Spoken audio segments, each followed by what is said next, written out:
महाभारत के प्रेमियों, मैं राम सागर शास्त्री आप लोगों के समक्ष रखने जा रहा हूं भीष्म का सरसैया पर लेटना। देखिए, काल सर जब हाथ से निकल गया तो बाबा भीष्म की प्रतिज्ञा पर पानी पड़ गया और उन्होंने दूसरी प्रतिज्ञा की कि जो हरि को नहीं अस्त्र गहावहूं और जग शांतन सुत न कहावहूं। अगर आज युद्ध में मैंने कृष्ण को अस्त्र न धारण करा दिया तो मेरा भी नाम भीष्म पितामह नहीं। और इतना विकट संग्राम किया कि चारों तरफ बाण ही बाण दिखाई देने लगे। बाणों से भगवान कृष्ण का शरीर छिद गया, घोड़े आहत हो गए, बजरंगबली बाणों से बिंध गए, अर्जुन का दिमाग काम नहीं कर रहा है, सूर्यमंडल भयभीत हो गया, सूरज अंधकार में ढक गए, पृथ्वी की धुरी हिलने लगी, दिग्पाल और शेषनाग पुकारने लगे, प्रभु अब तो प्रलय हो जाएगी। उस समय भगवान ने हाथ में चक्र उठाया और भीष्म की तरफ दौड़ पड़े। भीष्म ने रथ से उतरकर कृष्ण के चरणों में प्रणाम किया और कहा, शांत हो जाओ महाप्रभु, हमारी प्रतिज्ञा पूरी हो चुकी है।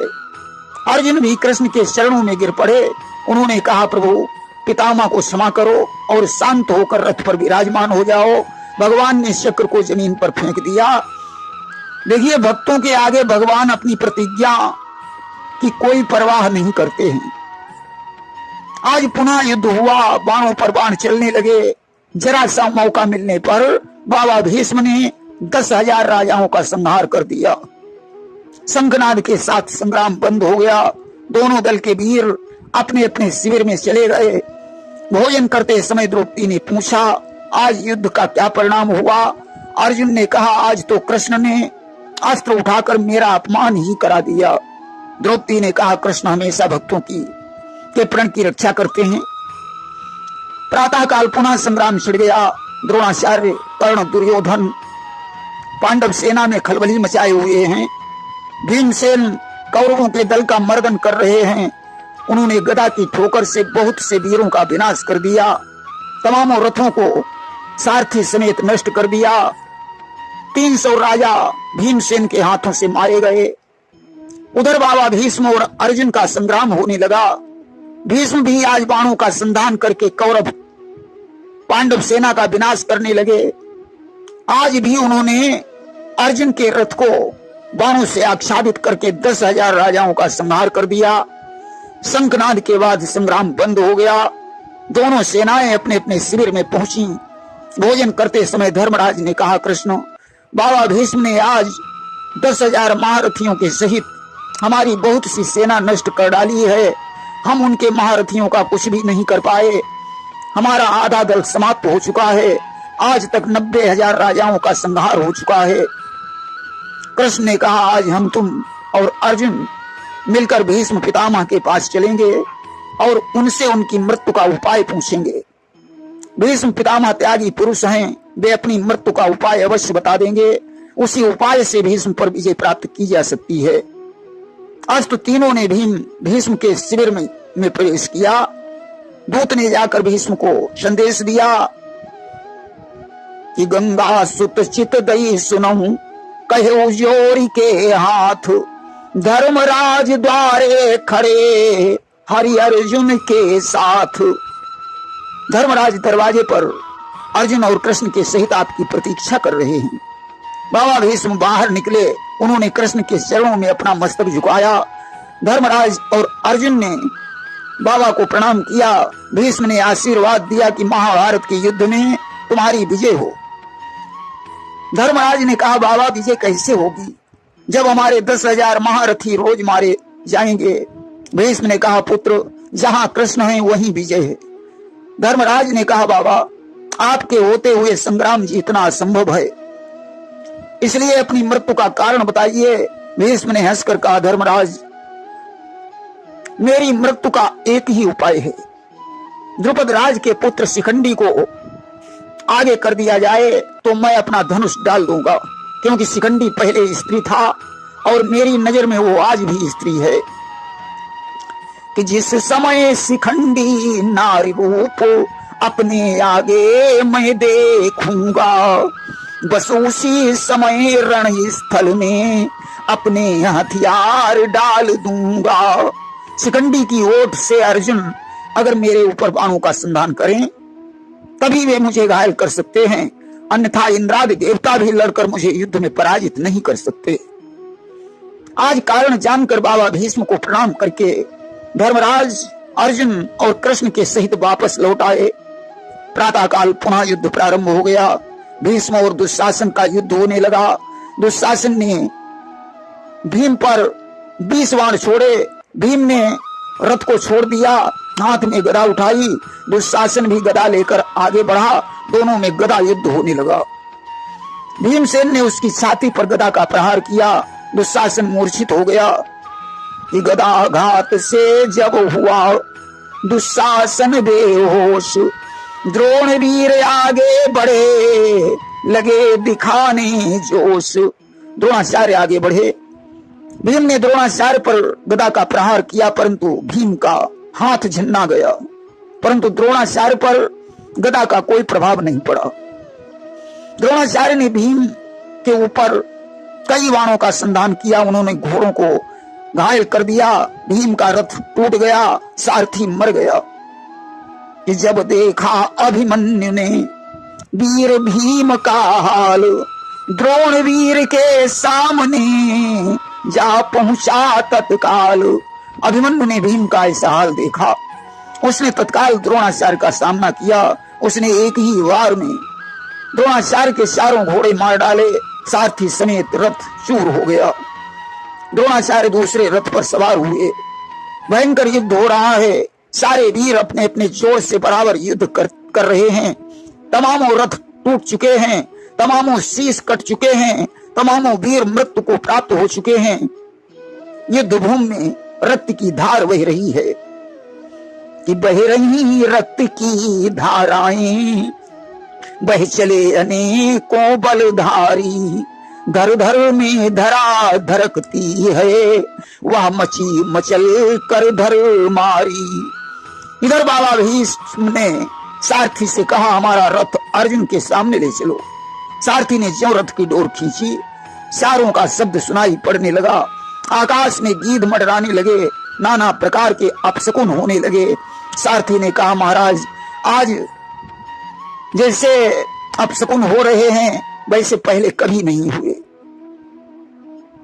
कि सारथी ठिठक कर बोल उठा, लगता कुछ खास घुटाला है, महाराज आज के लड़ने में कुछ अनर्थ होने वाला है, इसलिए महाराज आज अर्जुन के सामने मत जाइए। भीष्म ने हंसकर कहा, अर्जुन के कृष्ण सारथी हैं और भगवान के आगे अगर मृत्यु भी हो जाए तो 100 जन्मों के बराबर है, इसलिए अपशकुन पर कोई ध्यान न देकर तुम शकुन रूप भगवान कृष्ण के सामने ले चलो। आज सारथी लाचार हो गया। उसने भीष्म का रथ अर्जुन के सामने पहुंचा दिया। बाबा भीष्म ने कृष्ण को प्रणाम किया। आज भीष्म को देखकर कृष्ण की आंखों में आंसू आ गए। भगवान ने अपनी नजर को नीचे झुका लिया और दोनों आंखें बंद कर ली। उन्होंने मन ही मन भीष्म को आशीर्वाद दिया। बाबा भीष्म ने 1 लाख बाणों का संधान किया, जिन बाणों से अर्जुन, कृष्ण, हनुमान, घोड़े आदि सभी बेचैन हो गए। कि पारथ के रथ की चाल रुकी, सारथी कृष्ण सकुचाते हैं, घोड़ों से रक्त बह रहा है, बजरंगी सिकुड़े जाते हैं। 10 दिशाओं में हलचली मच गई, पृथ्वी रुंड मुंडों से पट गई।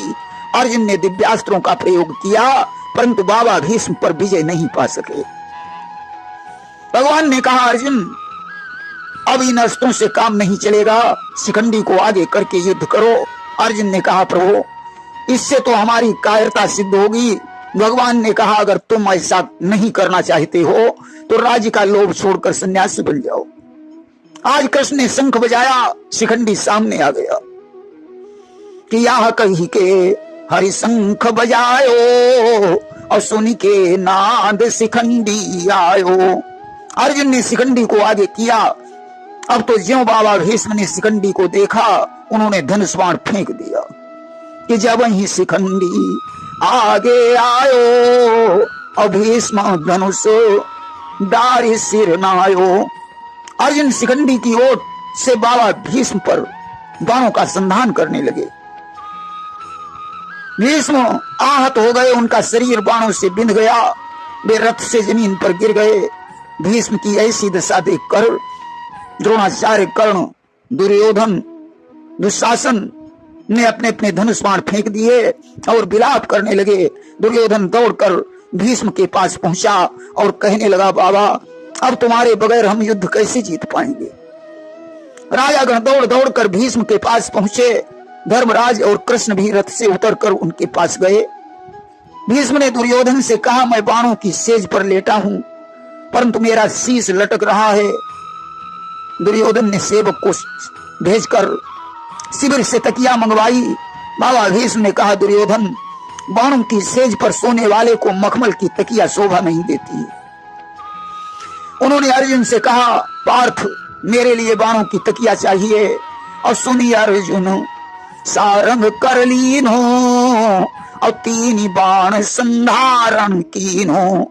अर्जुन ने भीष्म की खोपड़ी में 3 बाण मारे, बाण सेज बनकर तैयार हो गई। भीष्म ने कहा, मुझे प्यास लग रही है, थोड़ा सा पानी चाहिए। दुर्योधन ने सेवक भेजकर शिविर से पानी मंगवाया। भीष्म ने अर्जुन से कहा, तुम मुझे पानी पिला सकते हो। और एक बाण बलवीर ने दिया भूमि में मार, पहुंची मुख तक प्रकट हो गंगा जी की धार। अर्जुन ने ज्यों एक बाण जमीन में मारा, पाताल फूट गया, स्वच्छ गंगा की धारा निकल पड़ी और भीष्म के मुख में जाकर गिरने लगी। आज गंगा जी के निकट भीष्म पितामह बाणों की सैया पर लेटे हुए हैं। धर्मराज बहुत रो रहे हैं। भीष्म ने कहा, धर्मराज तुम ज्ञानी होकर दुखी हो रहे हो। अंबालिका ने अपना बदला चुकाने के लिए शिखंडी का रूप धारण किया। अंबालिका के कारण मुझे गुरुवर परशुराम से युद्ध करना पड़ा, जिन्होंने अस्त्रहीन होने पर हमारी मृत्यु के लिए श्राप दिया था। और इतना ही नहीं, एक बार मैंने एक जीवित सर्प को धनुष की नोक से उठाकर जरवेरी पर लपेट दिया था। आज उसी सर्प के साप के कारण मुझे सरसैया पर लेटना पड़ा। अब उन्होंने दुर्योधन को बुलाया और कहा, दुर्योधन आज भी हमारी बात मानकर पांडवों का अधिकार वापस कर दो। विग्रह विनाश की जड़ है, जहां प्रेम है वहीं कृष्ण है, और जहां कृष्ण है वहीं विजय है। विग्रह कुल को अंत है, अजहु कीजिए प्रीति। जहां धर्म तहां कृष्ण है, और जहां कृष्ण तहां जीत। दुर्योधन ने कहा, बाबा मैं आपकी बात से संतुष्ट हूं, परंतु हमारी प्रतिज्ञा टूट जाएगी। मैंने तो प्रतिज्ञा कर रखी है कि बिना युद्ध के मैं सुई की नोक के बराबर भी भूमि नहीं दूंगा। भीष्म ने कहा, दुर्योधन द्रोणाचार्य और कर्ण अर्जुन पर विजय प्राप्त कर सकते हैं, परंतु कृष्ण के होते हुए विजय कदापि नहीं हो सकती है, इसलिए तुम कृष्ण की शरण में चले जाओ। दुर्योधन बोला, बाबा मैं कृष्ण की शरण में कभी नहीं जा सकता हूं। भीष्म आज दुखी होकर कहने लगे कि भगवान ने वो दिन दिखलाए, दोनों का चौपट हो जाए। या खटपट का पट पलट कभी, सरपट में मरघट हो जाए। मैं भगवान से कामना करता हूं कि महाभारत के बाकी योद्धा मरघट में जाने से बच जाएं, परंतु होनी को कौन टाल सकता है। भीष्म को इच्छा मृत्यु का वरदान था, इसलिए उन्होंने कहा कि अभी मैं अपने शरीर को नहीं छोड़ूंगा, जब सूर्य उत्तरायण में आएगा तब मैं अपना शरीर छोड़ूंगा। जाओ कृष्ण, अपने कठपुतलों को ले जाओ, बीच बीच में मुझे अपना दर्शन देते रहना। आज पांडवगण वहां से विदा हो गए। कौरव सेना भी अपने अपने शिविर में चली गई। दोनों पक्षों में भीष्म को लेकर दुख रहा। दुर्योधन विचार करने लगा कि अब किसको सेनापति बनाया जाए। कर्ण ने कहा, मुझे सेनापति बना दीजिए, मैं देख लूंगा कि अर्जुन कितना बलशाली है, कि जो सुबह अकेले ही सब पर कर सकूं विजय संग्राम नहीं।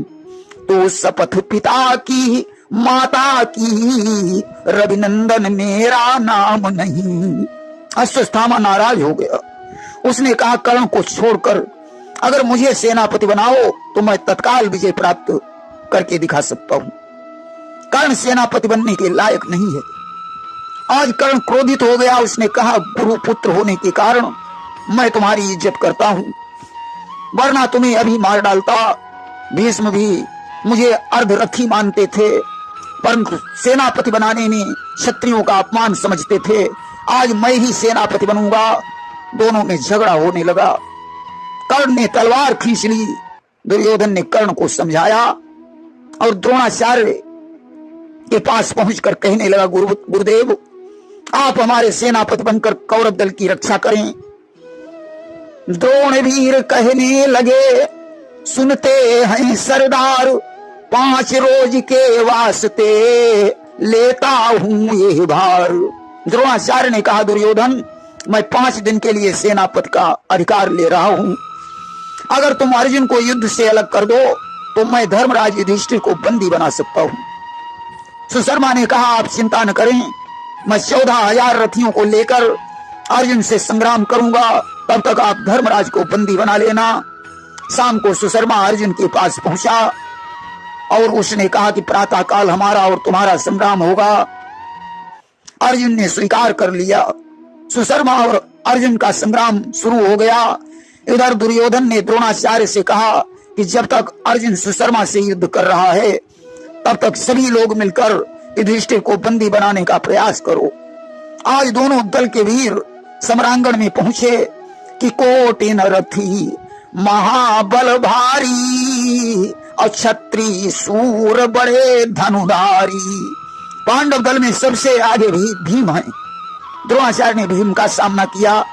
भूरिश्रवा और सात्यकी, कर्ण और अभिमन्यु, द्रुपद और जयद्रथ, नकुल और कृपाचार्य, धृष्टद्युम्न और कृतवर्मा, शकुनी और सहदेव, सोमदत्त और शिखंडी, घटोत्कच और शल्य का युद्ध होने लगा। ज्यों द्रोणाचार्य ने रथ को आगे बढ़ाकर धर्मराज का सामना करना चाहा, शूरसेन ने धर्मराज को पीछे हटाया और द्रोणाचार्य का सामना किया। दोनों में घमासान युद्ध होने लगा। शूरसेन ने 3,000 रथियों का संहार कर दिया। द्रोणाचार्य को क्रोध आ गया। उन्होंने 1000 बाणों का संधान किया। शूरसेन के चारों घोड़े मर गए। उन्होंने हाथ में शैल उठाई। द्रोणाचार्य ने शैल को काट दिया। शूरसेन तलवार लेकर द्रोणाचार्य पर दौड़े। द्रोणाचार्य ने बाण मारकर उनकी तलवार काट दी और तीक्ष्ण सर मारकर उनका शीश काट लिया कि गिर पड़े तड़प कर शूरसेन, द्रोण ने कटक संहार दिया। दल की उलझन को सुलझाकर फिर धर्मराज पर वार किया। शूरसेन के मरते ही द्रोणाचार्य धर्मराज के सामने पहुंचे। दोनों में संग्राम होने लगा।